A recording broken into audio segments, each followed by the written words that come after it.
Shalom sahabat di dalam Tuhan semuanya. Apa kabar semuanya? Saya percaya dimanapun kita berada, kita akan terus berada di lindungan Tuhan dengan kuat kuasanya. Amin, haleluya. Perkenalkan, nama saya Sandro Sihaloho. Beberapa menit ke depan saya ingin sharing sedikit mengenai pernikahan dan perceraian. Berbicara mengenai pernikahan dan perceraian, saya akan membahas satu persatu mengenai pernikahan dan perceraian tersebut. Pembahasan yang pertama yaitu pernikahan. Berbicara mengenai pernikahan, apa sih arti dari pernikahan tersebut? Pernikahan seperti apa yang berkenan di mata Tuhan? Mari saudaraku, kita buka Alkitab kita di Kejadian 1 ayat 27 sampai 28. Kejadian 1 ayat 27 sampai 28. Maka Allah menciptakan manusia itu menurut gambarnya. Menurut gambar Allah diciptakannya dia laki-laki dan dia perempuan. Diciptakannya mereka.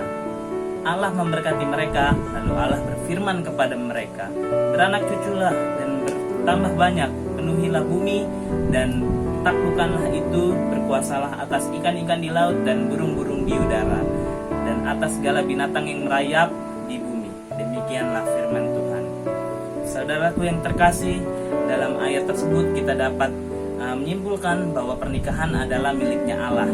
Jadi pernikahan merupakan wadah ilahi yang telah dirancang sedemikian rupa oleh Allah sendiri. Konsep dasar ini ditemukan pertama kali berada di Taman Eden. Ketika itu Tuhan sedang membentuk dan mempersatukan Adam dan Hawa.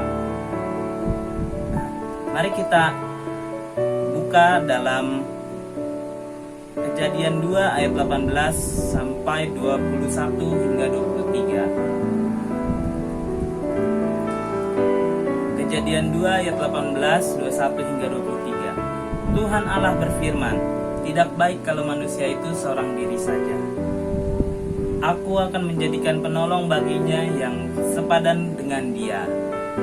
Lalu Tuhan Allah membuat manusia itu tidur nyenyak. Ketika ia tertidur, Tuhan Allah mengambil salah satu rusuk daripadanya, lalu menutup mata itu dengan daging, dan dari rusuk yang diambil Tuhan Allah dari manusia itu, dibangunnyalah seorang perempuan, lalu dibawanya kepada manusia tersebut.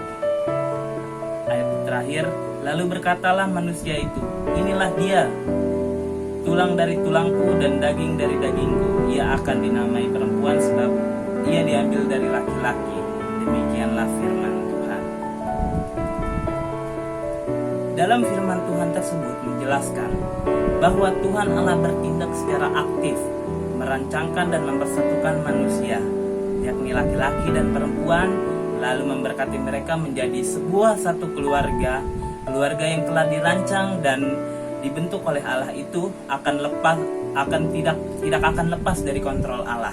Seperti dalam firman Tuhan di Kejadian 2 ayat 24. Kejadian 2 ayat 24. Sebab itu seorang laki-laki akan meninggalkan ayahnya dan ibunya dan bersatu dengan istrinya sehingga keduanya menjadi satu daging.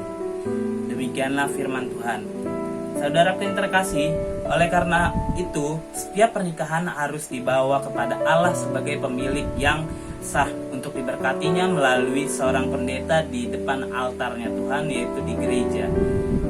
Pernikahan itu adalah sesuatu yang suci, kudus, dan mulia. Maka dari itu tidak boleh pernikahan itu dibawa main-main, tidak boleh dipermainkan atau dibuat kontrak atau segala macamnya. Tuhan tidak suka. Kemudian pembahasan yang selanjutnya yaitu mengenai perceraian. Perceraian terjadi ketika sepasang suami istri memutuskan untuk tidak lagi melanjutkan atau memenuhi ikatan pernikahan mereka. Ada beberapa faktor yang biasanya dikemukakan sebagai alasan terjadinya perceraian dalam kehidupan pernikahan. Yang pertama itu ada komunikasi keluarga yang tidak baik. Yang kedua ada kesulitan ekonomi dan keuangan. Dan yang terakhir ketidaksetiaan pada pasangannya.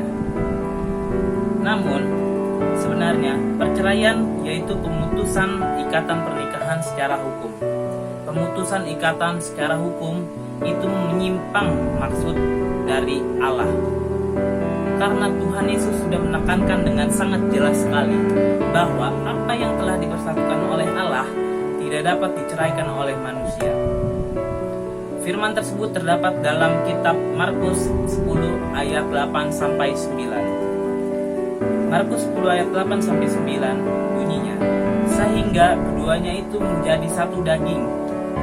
Demikian mereka bukan lagi dua, melainkan satu.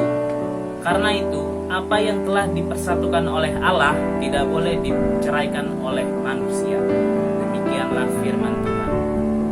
Oleh sebab itu, sebagai umat Kristiani, sudah seharusnya kita mematuhi apa itu perintah Allah, bahwa perceraian itu bukanlah maksud Allah yang sesungguhnya dari pernikahan Kristiani. Sebaliknya, sebagai pengikut Kristus dan merupakan orang-orang percaya, ketika hubungan kita sedang diambang perceraian, maka kita harus mempertimbangkan bahwa perceraian itu bertentangan dengan perintah Allah serta tidak sesuai dengan kehendaknya.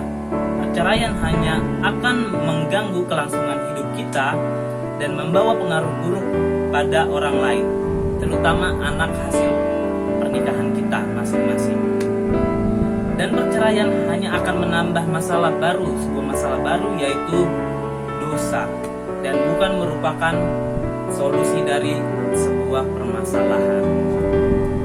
Mari teman-teman seiman dalam Kristus, ketika kita kelak nanti melakukan pernikahan, sebaiknya kita melakukannya dengan kehendak Kristus dan lakukannya sesuai dengan firman. Karena pernikahan tersebut adalah pernikahan sebuah yang sakral, yang suci, dan yang berkenan di mata Allah. Sekian dari sharing saya. Semoga sharing sedikit saya ini dapat membuka hati dan pikiran kita masing-masing, dan kita dapat menentukan pernikahan kita ke depannya nanti. Terima kasih teman-teman sekalian, serta Bapak Parli Huta Barat selaku dosen pengampu agama. Tuhan Yesus